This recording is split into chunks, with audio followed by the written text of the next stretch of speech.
here at Fourknocks in County Meath, and I'm going to show you what I believe to be the only place in Ireland where you can actually drive over a late Neolithic henge.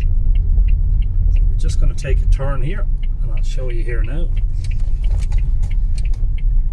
So you mightn't be able to see it immediately, but we are about to drive over the embankment of Micknanstown henge.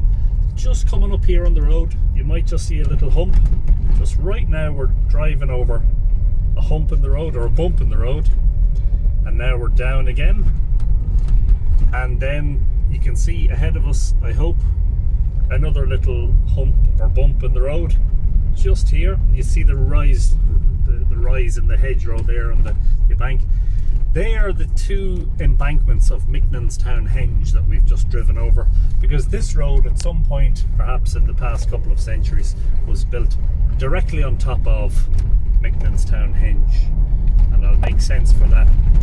I'll make sense of that for you by showing you a drone aerial photograph, the way the road cuts through the henge.